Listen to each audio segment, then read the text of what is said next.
Buenos días. Hoy día trataremos acerca de la patología quirúrgica de colon, recto y ano. Antes de ello, veamos algunas generalidades de la anatomía. Como sabemos, el colon le continúa a la porción distal del intestino delgado, que es el ilio, y se extiende hasta el recto. En longitud mide en promedio entre 1.45 a 1.65 metros de largo. Y en cuanto a su circunferencia, esta va disminuyendo en calibre desde el ciego, en donde tiene una circunferencia de 28 centímetros, hasta el colon pélvico a nivel del sigmoides, en donde tiene una circunferencia de 14 centímetros. Tiene además unas bandaletas largas blanquecinas, que son las fibras musculares longitudinales, conocidas con el nombre de tenias. Estas son en número de 3. Se encuentran a lo largo de todo el colon. Además presenta a nivel del colon izquierdo las llamadas apéndices epiploicos. En el colon debemos de distinguir unas zonas fijas de aquellas zonas móviles. Tenemos que estas se van a intercalar. Como zonas móviles tenemos al ciego, al colon transverso y al colon sigmoides. Estas tienen el riesgo de poder volvularse.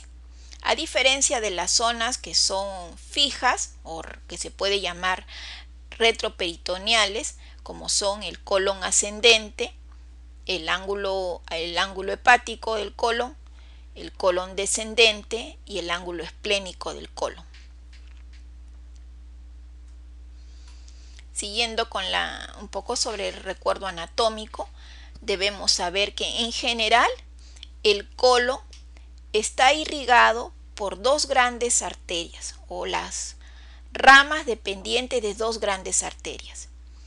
De la mesentérica superior, que va a dar ramas para el ciego, colon ascendente y mitad derecha del transverso, y de la mesentérica inferior, que va a dar las ramas para el colon sigmoides, el descendente y el ángulo esplénico del colon y la mitad izquierda del colon transverso. O sea, son dos sistemas, el de la mesentérica superior y el de la mesentérica inferior, ambas ramas directas de la aorta. Y comprende, dentro de las arterias tenemos la ilioseco apendículo cólica, o llamada también arteria iliocólica, que es la primera rama. Como segunda tenemos la arteria cólica derecha, que va hacia la mitad superior del colon ascendente. En algunos casos se puede encontrar una cólica derecha media. Luego tenemos otra rama, la arteria cólica media, que va a irrigar la mitad derecha del colon transverso y hasta en parte al colon, la mitad izquierda del colon transverso también. En cuanto a la mesentérica inferior, esta va a dar la cólica izquierda, arteria cólica izquierda,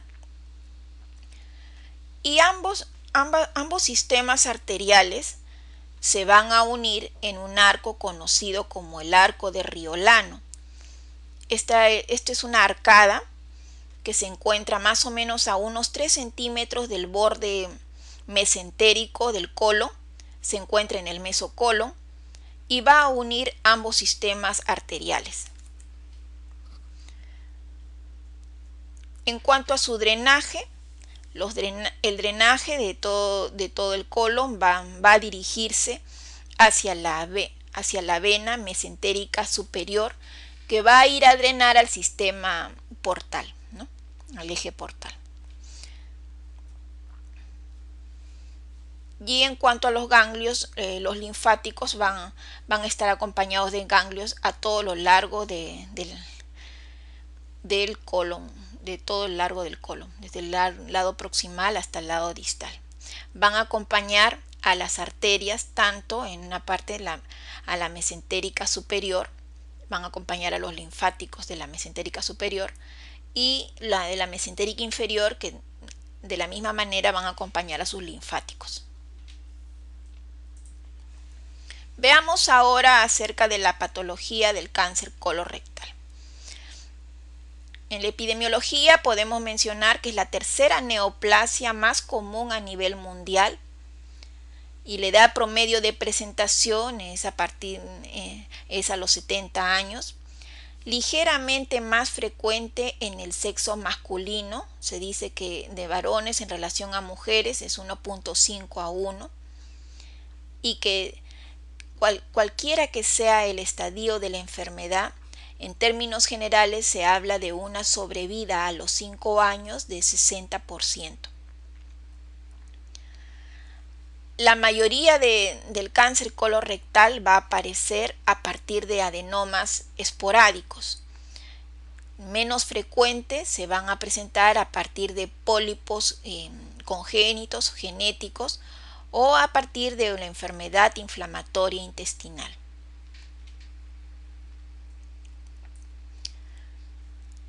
Como factores de riesgo podemos distinguir que existen factores de riesgo mediano, factores de riesgo elevado y factores de riesgo muy elevado. Son factores de riesgo mediano en la población, en porcentaje de cáncer de población menor de 74 años. La población en general mayor de 50 años tiene más riesgo de cáncer colorectal. De riesgo elevado, alrededor de 6 a 10%, son los antecedentes personales de adenoma o antecedentes de cáncer colorectal, de familiares de primer grado que sean menor de 60 años o varios familiares de primer grado. También la presencia de rectocolitis hemorrágica o enfermedad de Crohn. Así también es riesgo elevado el diagnóstico de acromegalia.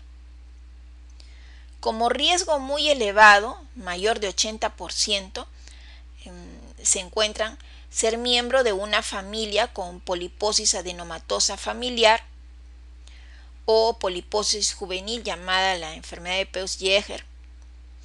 También es riesgo muy elevado pertenecer al síndrome o pertenecer a una familia que poseen el síndrome de cáncer colorectal no polipósico hereditario. Las causas de cáncer colorectal pueden ser divididas de la siguiente manera. 95% de los casos se presenta de manera esporádica. 4% van a estar relacionadas al cáncer colorectal no polipósico hereditario y un 1% va a estar en relación a la poliposis adenomatosa familiar. Entre los factores que influyen en el cáncer colorectal tenemos factores de riesgo y factores protectores. Como factores de riesgo se menciona la alimentación rica en proteínas, las comidas que son en los embutidos, la charcutería, la presencia de obesidad, el alcoholismo, sobre todo alcoholismo de cerveza, y el tabaquismo. Como factores protectores de cáncer colorectal tenemos la alimentación rica en fibras, la actividad física regular, el haber consumido un tratamiento hormonal de reemplazo por más de 10 años, el uso de AINES o de aspirina, sobre todo para la presencia de pólipos. En cuanto a la anatomopatología, podemos decir que la mayoría de cáncer se va a producir a partir de un pólipo, en un tiempo estimado en promedio que va de 5 a 20 años. Es decir, que existe una filiación directa entre el pólipo y el cáncer. Y esto ha sido varias veces puesto en evidencia en trabajos de investigación. De aquí el rol primordial de la colonoscopía a fin de realizar la exéresis de todo pólipo que se examine en el examen y enviar a anatomía patológica. ¿Y qué es un pólipo? Un pólipo es un tumor benigno de origen epitelial. En estos los más frecuentes son los adenomatosos, aquellos que pueden devenir en cáncer, en un promedio, como ya mencioné, de 5 a 20 años. Sin embargo, hay otros pólipos que son los pólipos hiperplásicos. Estos no tienen riesgo de devenir en cáncer. ¿Cuáles son las características o factores de riesgo de un pólipo adenomatoso? Que éste tenga un tamaño mayor a 1 centímetro, de preferencia si tiene el aspecto velloso o que tiene un aspecto velloso en más de 25% del pólipo, y la presencia de una displasia de alto grado. Para estos adenomas o pólipos adenomatosos de alto riesgo, el pasaje de un estado de pólipo a cáncer va a deberse a una evolución de la displasia de bajo grado hacia alto grado. Asimismo, se va a deber a una acumulación de anomalías. Hay anomalías en la arquitectura del epitelio, un plegamiento, anomalías celulares como mitosis, anisonucleosis, hipercromatismo, y anomalías citoplasmáticas como pérdida de la secreción, de la mucosecreción. Hay asimismo una alteración de la membrana basal y hay invasión del corio. A partir del año 2002 se ha establecido una clasificación de los adenomas, de manera que se permite clasificar a estos, a fin de definirlos como una neoplasia intraepitelial. Entonces, un adenoma es una neoplasia intraepitelial, por definición, que tiene cierta displasia, que puede ser de bajo grado o de alto grado. Esta clasificación, conocida con el nombre de clasificación de Viena de los adenomas, presenta un paralelismo con la clasificación de TNM. Y así tenemos que en la categoría 1 de estos adenomas no hay neoplasia. En la categoría 2 está indefinida la neoplasia. La categoría 3 es una neoplasia de bajo grado o un adenoma de bajo grado. En la categoría 4 presentamos una neoplasia de alto grado, que puede ser displasia de alto grado, un cáncer in situ, una sospecha de ser invasivo o un cáncer intramucoso. Hasta donde haya una sospecha de ser invasivo se le conoce como un TIS o un T in situ de la clasificación del TNM. A partir del cáncer intramucoso y la categoría 5, cáncer infiltrante de la submucosa, se le conoce como T1 de la categoría del TNM. Y llamamos ya el cáncer colorectal invasivo aquel que va a invadir hasta la muscular mucosae. A la macroscopía, generalmente lo que se observa es una lesión vegetante o también úlcero vegetante que sangra al contacto. Es un sangrado que puede ocasionar una hemorragia digestiva baja, pero que se autolimita. En la histología vamos a encontrar que el 94% de los casos son adenocarcinomas. 2% de casos son linfomas no Hodgkin. En 0.1% de casos son carcinomas epidermoides. Y ya mucho más raros son los leiomiosarcomas o los tumores endocrinos. Un poco para recordar el estadiaje del TNM, como dijimos, hasta el TIS o el tumor in situ se le conoce de la categoría 4 de Viena, neoplasia de alto grado, o adenoma de alto grado, el cáncer in situ o la sospecha de que sea invasivo, o intraepitelial o invasión de la lámina propia. T1, que ya habíamos dicho, la categoría 5 de Viena, es el cáncer infiltrante de la submucosa. T2, que invade la muscular propia. T3, que además de la muscular propia puede ir a los tejidos pericolorrectales. Y el T4 es aquel que ya rompe los tejidos perirrectales, va al peritoneo visceral y puede ir además a otros órganos o estructuras. En cuanto al NX,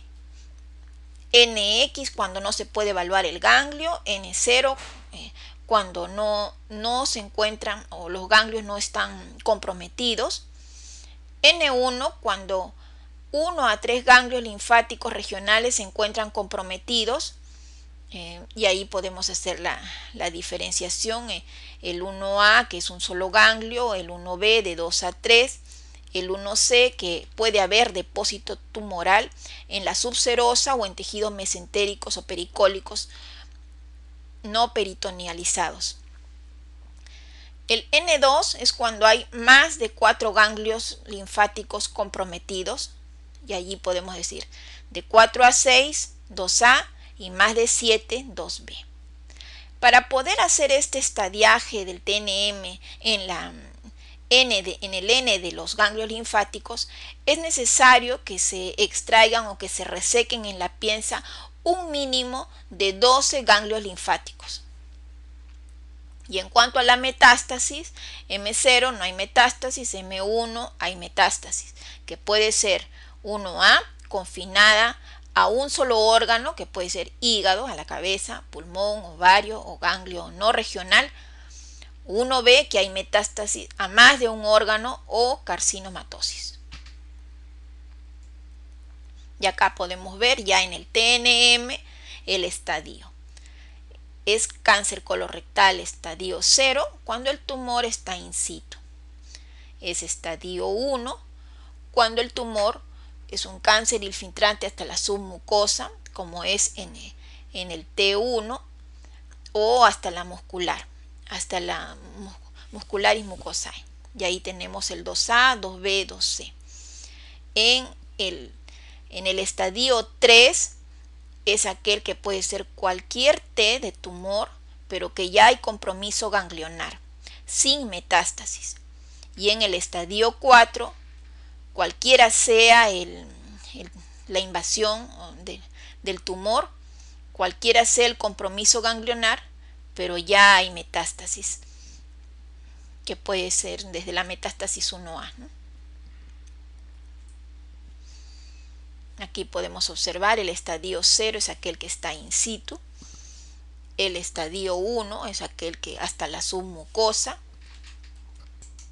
el estadio 2, que el tumor invade hasta la capa muscular propia, el estadio 3, el tumor va hacia las zonas pericólicas vecinas o pericolorrectales, y el estadio 4 cuando ya hay diseminación a otros órganos. Una vez más, el estadio 0 es aquel que está in situ, el 1 aquel que va hasta la submucosa, el estadio 2 aquel que rompe hasta la muscular y la subserosa, el estadio 3 hasta la subserosa y puede incluso a tejidos vecinos, invade tejidos vecinos y rompe la submucosa, la subserosa, y el estadio 4 cuando ya da metástasis. En cuanto a las metástasis, a la cabeza, la más frecuente, hígado, en 75% de casos. Generalmente, al momento del diagnóstico, 50% de los pacientes tienen ya metástasis hepática. Pulmón en 15%, metástasis ósea en 5% y cerebro en 5% también. En cuanto a la clínica, generalmente cuando ya en los casos más avanzados tenemos alteración del tránsito intestinal, puede observarse diarreas o puede observarse estreñimiento, o pueden haber momentos en los que haya diarrea y momentos de estreñimiento que son intercaladas. Ante este cuadro siempre hay que descartar que no se trate de un cáncer colorectal. Puede haber asimismo rectorragia. Todo paciente mayor de 50 años con rectorragia, aun cuando tenga hemorroides que se observan sangrantes, es necesario descartar la presencia de un cáncer colorectal realizando una colonoscopia total. Dolor cólico intermitente, alteración del estado general, sobre todo esto cuando ya hay alguna complicación, sobre todo infecciosa, y cuando ya es una enfermedad avanzada hay una masa palpable en la fosa ilíaca izquierda, y hepatomegalia nodular en los casos de la metástasis hepática. Como ya dije, el principal lugar donde da metástasis, 75% de ellos, es la metástasis hepática. Y al momento del diagnóstico, la mitad de pacientes ya tiene metástasis hepáticas. Además, la metástasis también conocida es la adenopatía de Troussier.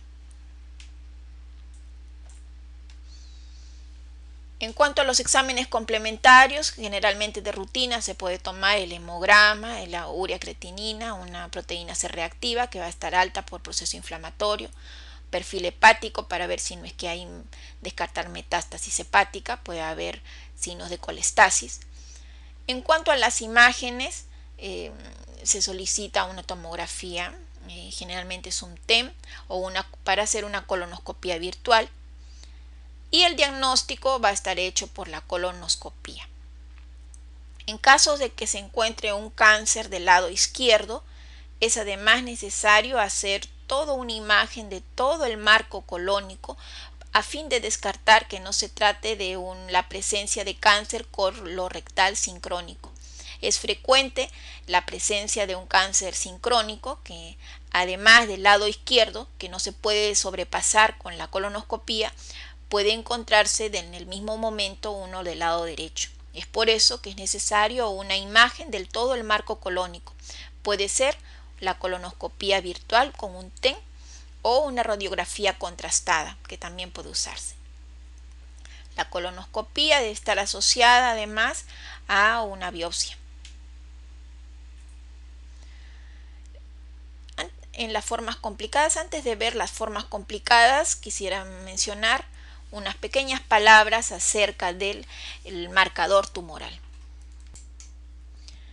El antígeno carcino embrionario se debe pedir sistemáticamente en aquellos pacientes con diagnóstico de cáncer colorectal.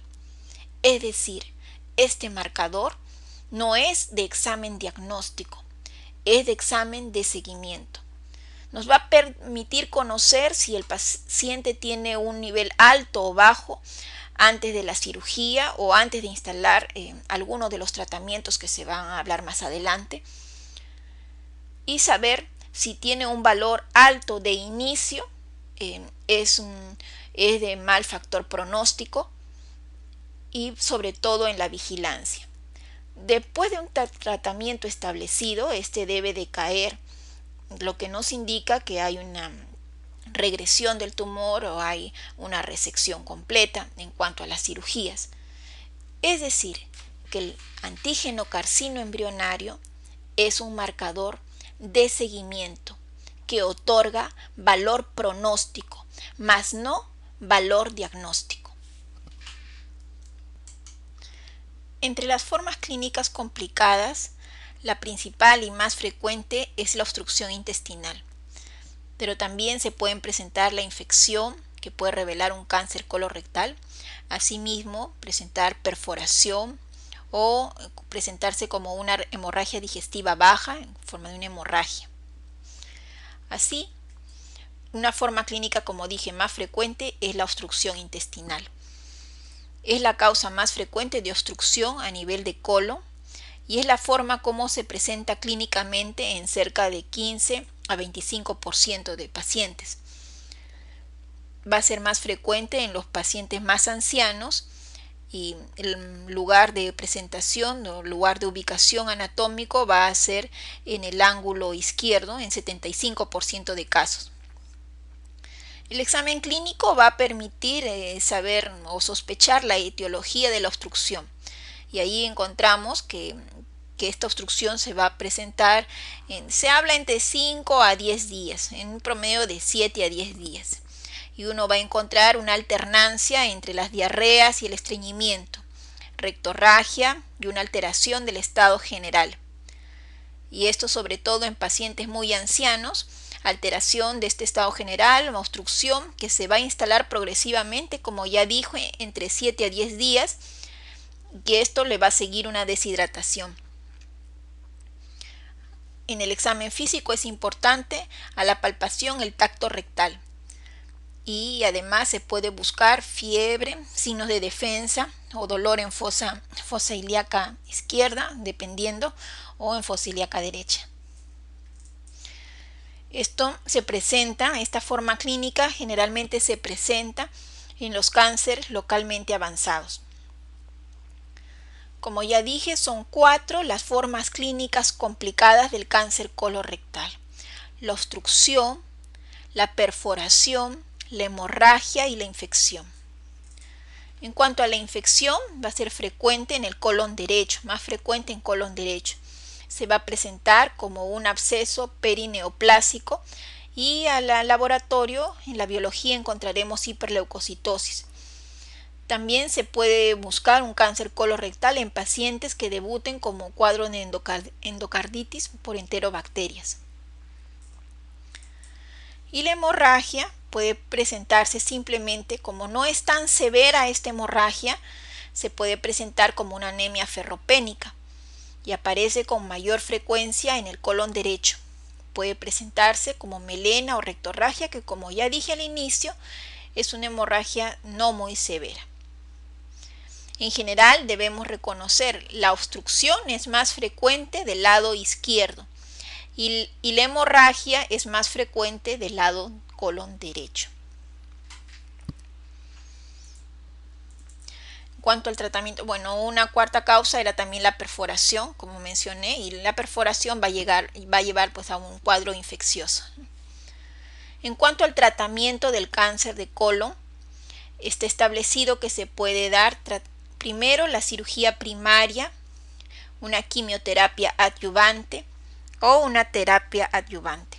El término adyuvancia en tratamiento oncológico significa un tratamiento previo a la cirugía. Es un tratamiento que, disculpen, puede ser adyuvante o neoadyuvante. Neoadyuvante es un tratamiento previo a la cirugía primaria y adyuvante es un tratamiento posterior a la cirugía primaria. Si el tumor es posible resecarlo en el momento del diagnóstico, este debe ir de empleo o de primera intención a una cirugía primaria resectiva. Es una cirugía oncológica, quiere decir con una resección de los ganglios locales de la zona comprometida. Posteriormente, el paciente debe recibir para cáncer de colon quimioterapia adyuvante. La radioterapia no ha demostrado muy buenos resultados en el tratamiento del cáncer de colon. En cuanto a la quimioterapia, se tienen los esquemas clásicos establecidos a base del 5-fluorouracilo.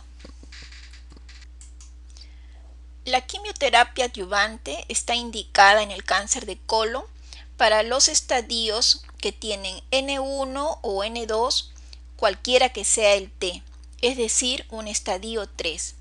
No está indicado para los estadios T1 o T2, N0, M0.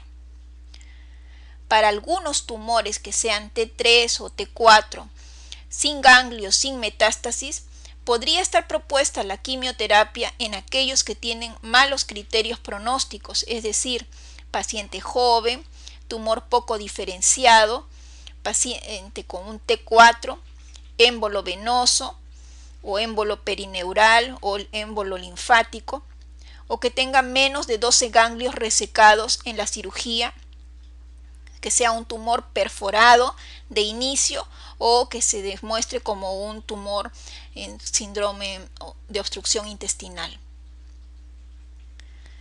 La quimioterapia en cáncer colorectal ha demostrado en varios estudios un aumento de la sobrevida sin recidiva, de la sobrevida global y de la reducción de las recidivas. Esta, como ya dije, debe estar basada en el fluoruracilo. El protocolo estándar recomienda asociar una sal de platino como la oxaliplatino y el protocolo se llama el protocolo FOLFOX, que se debe dar cada 15 días durante 6 meses. A diferencia, la radioterapia no es un tratamiento habitual y generalmente no tiene lugar en el cáncer de colon. Se da como terapia experimental en casos muy avanzados. Cuando esta terapia estándar de FOLFOX no demuestra disminución de tumor o de aquellas metástasis, se puede iniciar otra terapia que es como rescate, que es también estándar, la terapia con FOLFIRI, que es la terapia con irinotecan. Existen además terapias biológicas, como son las terapias con los anticuerpos monoclonales, sobre todo porque el cáncer colorectal responde a este tipo de terapias. Y aquí debemos de diferenciar las terapias biológicas, aquellas llamadas de disminución de los vasos sanguíneos y aquellas de anticuerpos monoclonales como los que actualmente se usan, sobre todo en aquellos estudios anatomopatológicos que demuestren el gen del KRAS mutado. Y tenemos el bevacizumab, que es un antiangiogénico, y el cetuximab, que es un anticuerpo monoclonal, sobre todo para la anatomía patológica que muestre el gen KRAS mutado. En cuanto a la cirugía de colon, esta va a depender de la localización. Si el cáncer es del colon derecho, como muestra en la figura, se va a hacer una hemicolectomía derecha radical, en el cual la disección del meso debe incluir como ya dije, un mínimo de 12 ganglios linfáticos resecados de la zona del tumor. Y la reconstrucción será una anastomosis iliocolotransversa, como se observa en la figura. En casos de que el cáncer sea del colon transverso, en esta zona, se reseca con un margen de colon 5 centímetros en proximal y 5 centímetros en distal de margen libre y resecar un mínimo de 12 ganglios linfáticos cercanos a la zona del tumor. Se realiza una reconstrucción colocolónica. En el caso de tumores del colon izquierdo, colon descendente, lo que se va a hacer una colectomía izquierda y la reconstrucción será colorectal. En caso de tumores del sigmoides, tumor en colon sigmoides, se hace una sigmoidectomía, como ya dije, 5 centímetros de margen libre de tumor en proximal y en distal, y un mínimo de 12 ganglios linfáticos de la zona periférica al tumor. Generalmente estos ganglios se van a encontrar hacia la raíz de la arteria mesentérica inferior, en donde se debe hacer la resección. Y la anastomosis, se realizará una anastomosis colorectal, como se observa aquí en la figura. En cáncer de recto, aquí sí tiene su valor la radioterapia, a diferencia del cáncer de colon, que no hay mejoras en cuanto al tratamiento con radioterapia. Aquí sí, en el cáncer de recto, el tratamiento aquí debe ser neoadyuvante, quiere decir previo a la cirugía. Radioterapia quimioterapia neoadyuvante.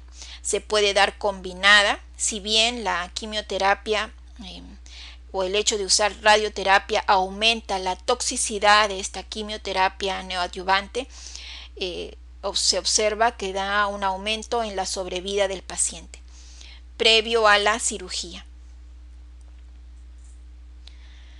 En caso de que el tumor de recto se encuentre en el tercio superior del recto, como sabemos el recto mide de 12 a 14 centímetros. En el tercio superior el tratamiento debe ser muy similar al tratamiento del cáncer de colon izquierdo o colon descendente, es decir, resecar con márgenes libres de tumor y realizar una anastomosis colorectal, como se observa aquí. En cáncer de recto, además de resecar el mesocolon a nivel del sigmoides, se debe resecar la zona alrededor del recto, que se llama la zona del mesorrecto, debe ser completamente resecada alrededor del tumor. Quiere decir, en recto alto se reseca la zona del tumor con márgenes libres y se realiza anastomosis colorectal. En recto medio y bajo se puede, dependiendo del centro donde se trata, se puede hacer una anastomosis también colorectal. Sin embargo, en este caso hay que hacer una bolsa de reservorio con el colon que se vaya a anastomosar, a fin de hacer la imagen como de una ampolla rectal, como se observa en la figura. Cuando el tumor está muy bajo, en el tercio inferior, a menos de 4 centímetros de la línea pectínea, en ese caso lo más recomendable es hacer una amputación abdominoperineal, o también conocida como operación de Miles, en la cual se reseca toda la zona proctológica, recto, todo el recto y ano, se cierra a nivel del ano y se realiza una colostomía terminal definitiva. Veamos ahora patologías de nivel perianal, patología benigna. Tenemos las hemorroides. Como definición, hemorroides son formaciones vasculares normales de la margen anal y del canal anal, que están presentes desde la vida embrionaria y solo son patológicas cuando sean sintomáticas. La hemorroides externa puede presentarse trombosada, mientras que la hemorroides interna puede presentarse como una hemorroides prolapsada o un prolapso rectal o con sangrado. El diagnóstico generalmente es al simple examen clínico. Sin embargo, siempre es necesario realizar asociado una proctoscopía. ¿Quiénes están implicados? Están implicados el plexo hemorroidal superior, las venas hemorroidales y el plexo hemorroidal inferior. En el plexo hemorroidal, cuando está comprometido el plexo hemorroidal superior, este es sobre todo en las hemorroides internas.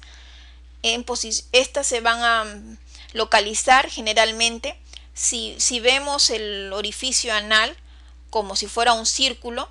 En cuanto a las zonas horarias, las hemorroides internas se van a localizar a las 4, a las 7 y a las 11, encima de la línea dentada, de la línea pectínea. Las hemorroides son indoloras, pueden generar hemorragias o prolapsos, como estaba visto en la anterior. Las hemorroides internas se presentan o como prolapso o como sangrado. Así, aquellas que implican el plexo hemorroidal superior, y estas van a la circulación portal. En el plexo hemorroidal inferior, estas generalmente van a producir la hemorroides externa. Vamos acá. La posición generalmente son posiciones coronales, o sea, todo alrededor del orificio anal. Se encuentran debajo de la línea dentada. Estas son dolorosas, sobre todo cuando se trombosan. Puede producir cierto escozor y una sensación de cuerpo extraño. Las externas van a la circulación sistémica. Y las causas de las hemorroides en general pueden ser un aumento de la presión venosa, como por ejemplo en las hemorroides internas, por aumento de la presión en la circulación portal, por hipertensión portal. Por ejemplo, en los casos de pacientes cirróticos pueden asociarse por hipertensión portal a hemorroides internas, o en los casos de obesidad. En cuanto a la etiología, podemos dividir en aquellas sin obstrucción orgánica de retorno venoso, o sea, sin hipertensión venosa, aquellas que están asociadas a una dieta baja en fibras o por herencia, o pacientes con estreñimiento crónico, esfuerzos al defecar, o aquellos también con diarrea crónica. Hay factores también anatomofisiológicos a una mecánica postural, o generalmente pacientes que estén mucho tiempo sentados, choferes o por trabajo que estén mucho tiempo sentados, alteraciones del tono esfinteriano. Y aquellas hemorroides con obstrucción orgánica del retorno venoso, como dije, en la cirrosis hepática, que va a producir una hipertensión portal. Esta va a estar asociada a la presencia de hemorroides internas, también en el embarazo, también pues por obstrucción. El útero grávido va a generar cierta obstrucción venosa, obstrucción al retorno venoso, y se va a producir la hemorroides. O cuando hay una trombosis de la vena porta, que en general va a producir una hipertensión portal. Entonces, con obstrucción orgánica, estas van a estar asociadas a hemorroides internas. Sin obstrucción orgánica, va a estar asociada a hemorroides externas. Como ya dije, en la clínica puede haber antecedente de embarazo, estreñimiento crónico, la dieta baja en fibras, puede presentarse como una hemorragia digestiva baja, que no es masiva, hay un disconfort. Si en alguna pregunta le preguntan cuál de los signos clínicos no presenta la hemorroides, dice escozor, no es un síntoma. Puede haber, pero no es el síntoma clásico de hemorroides.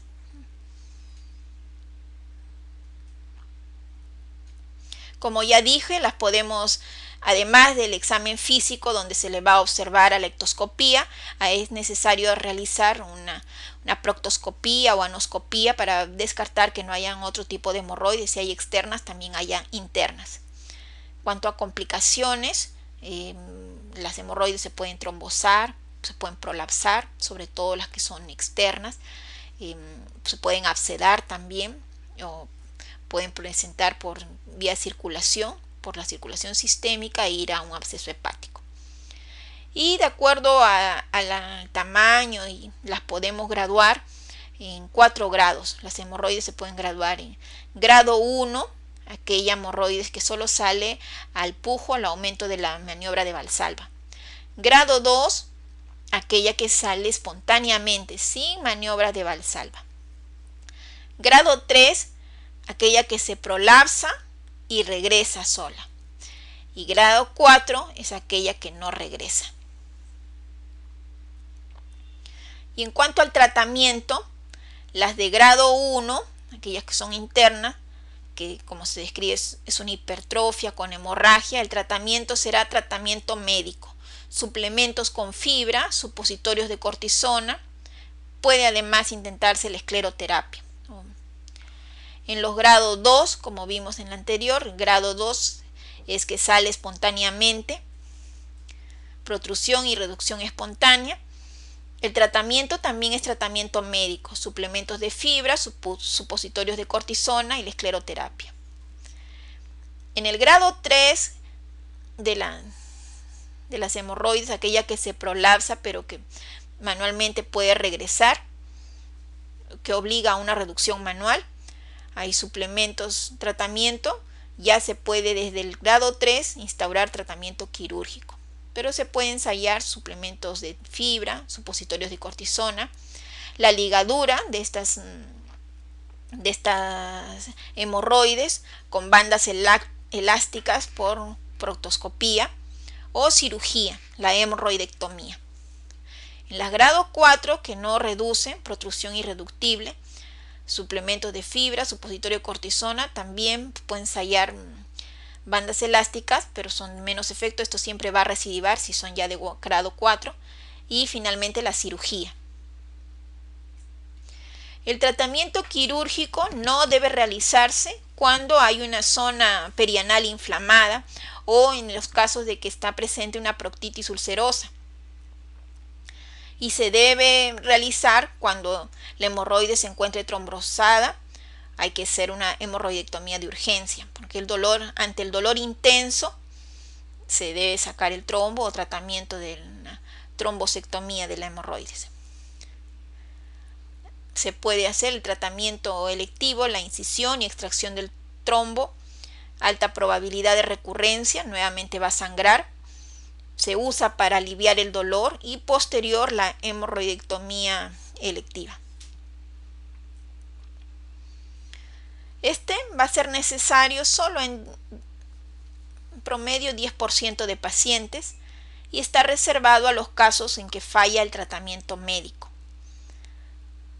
Además, en aquellos casos en que se presenta el paciente como hemorroides internas asociadas con anemia ferropénica o en los casos de que se asocia prolapso rectal o hemorroides estadio 4.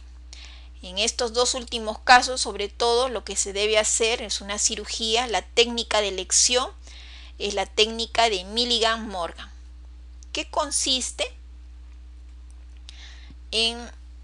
estamos viendo en la zona del cordón hemorroidal. Hay que reagrupar los cordones hemorroidales en 3 paquetes. Posteriormente hay que hacer un punto hemostático en la base del paquete hemorroidal y finalmente dejar abierta la herida de la zona del paquete hemorroidal resecado de la hemorroidectomía, queda en esta forma, para posterior cicatrización. La cicatrización final se va a producir en un promedio de 30 a 50 días por segunda intención. Técnica de Milligan-Morgan. Es la técnica de elección para hemorroides que requieran tratamiento quirúrgico, generalmente es el estadio 4. Y en términos generales es resecar el cordón hemorroidal y dejar abierto para segunda intención, cierre por segunda intención. Otra patología benigna perianal es la fisura anal. Esta se presenta como una úlcera a nivel epitelial anal que tiene la forma de una raqueta. Está asociada en la fisiopatología a un aumento del tono del esfínter anal interno. Y el cuadro clínico típico es el dolor a la defecación. En una pregunta tienen que recordar fisura anal, dolor a la defecación. Además que remiten algunos segundos, que retorna de manera prolongada, pero lo clásico en fisura anal es que se presenta un dolor típico a la defecación. Como ya dije, la clínica es el dolor, además puede haber estreñimiento, sangrado, porque es una úlcera y al rozar las heces duras pueden sangrar, estreñimiento, pues la papila, generalmente encontramos papilas hipertróficas y podrían haber, en algunos casos, hemorroides centinelas, pequeñas hemorroides internas centinelas. El tratamiento, cuando no mejore con tratamiento médico, el tratamiento quirúrgico de la fisura anal es la esfinterotomía lateral interna, ya que en la fisiopatología señalé que es un aumento del tono del esfínter anal interno. El tratamiento es la esfinterotomía lateral interna. En cuanto a las localizaciones, podemos ver a nivel anal, si lo vemos como si fuera un reloj, en la parte posterior, la fisura generalmente se va a deber las fisuras anales crónicas. En la parte anterior también tenemos fisuras anales crónicas, y en las laterales, si tenemos fisuras anales laterales, estas se van a deber a enfermedades granulomatosas, con la colitis ulcerativa, la enfermedad de Crohn, la sífilis, la TBC, algunos casos de leucemia, cáncer o el HIV. Entonces, fisuras agudas o crónicas, anteriores o posteriores. Las laterales, a enfermedades inflamatorias o granulomatosas crónicas. Otra patología también frecuente perianal es la fístula perianal. La fístula generalmente va a representar la causa más importante o más frecuente del absceso perianal. Es más frecuente en varones y sobre todo en la tercera y cuarta década de la vida. Se dice que el origen de la fístula es a nivel de las glándulas de Hermann y de Fossé, que se encuentran a nivel de la línea pectínea, a nivel perianal. La infección de esta fístula va a generar un absceso interesfinteriano.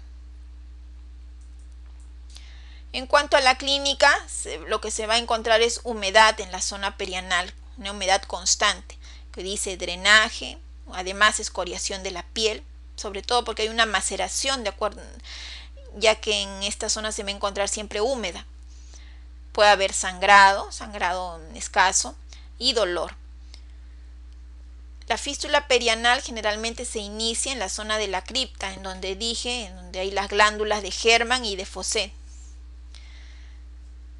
Y se va a formar un absceso.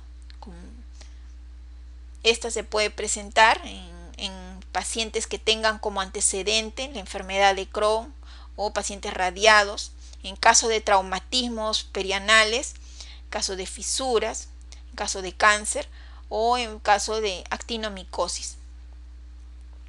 Esta fístula se va a drenar hacia la piel perianal, generando un trayecto, un puente o un trayecto fistuloso que puede ser interesfinteriano, transesfinteriano, supraesfinteriano o extraesfinteriano. Esto lo vamos a ver en una imagen mucho mejor. Antes de ello, revisemos un poco acerca de una regla conocida en cuanto a la clínica de la fístula perianal, la famosa regla de Golsal.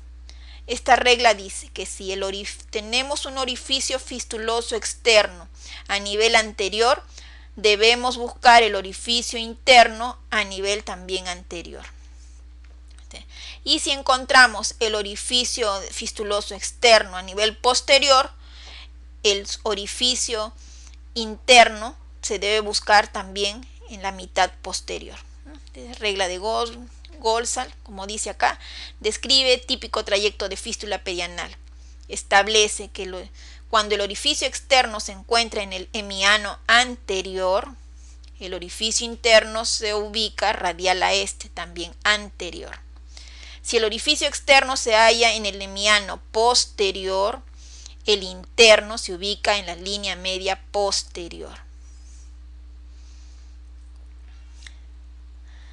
Y una clasificación de las fístulas, ya dije, la más frecuente, la fístula perianal más frecuente, cerca del 70%, es la interesfinteriana. Observemos, la fístula interesfinteriana es en B. Observamos aquí, va del esfínter, el esfínter anal interno al esfínter anal externo. Es la más frecuente. En segundo lugar, tenemos la transesfinteriana, que atraviesa los esfínteres y la fosa isquiorrectal. Menos frecuente, supraesfinteriana e extraesfinteriana. A, superficial, la fístula superficial. B, la interesfinteriana, que es la más frecuente. En segundo lugar, la transesfinteriana, tenemos en letra C, trans, atraviesa todo el esfínter anal interno. La supraesfinteriana, bordea el esfínter anal interno. Y la extraesfinteriana, cuyo orificio fistuloso interno se encuentra en el recto medio o incluso puede ser el recto superior. En cuanto al tratamiento, Primero hay que identificar el orificio interno y el trayecto de la fístula. Ubicado ese puente, se procede a realizar la fistulectomía de toda la zona del trayecto y se deja abierto para un cierre por segunda intención. Este tratamiento quirúrgico debe estar asociado a antibióticos y tener en cuenta que en el tratamiento quirúrgico de no lesionar el esfínter anal interno, en cuyo caso, si es que se lesiona, la complicación será la incontinencia fecal. Es decir, tratamiento de las fístulas perianales es la fistulectomía quirúrgica. Observamos aquí el orificio anal, un orificio de la fístula externo y un orificio interno. Se está atravesando un estilete y posteriormente la cirugía consiste en resecar todo el trayecto con piel sana, toda esta zona por donde está pasando el puntero. Hay que resecarlo con un bisturí eléctrico y dejar abierto, hacer una hemostasia con coagulación simplemente, y se deja abierto para que esta zona cierre por segunda intención. Si estos se ponen puntos para cerrar, nuevamente se formará el orificio fistuloso. Bueno, muchas gracias. Les presento acá La siesta de Van Gogh, una obra muy famosa de este conocido pintor impresionista. Gracias.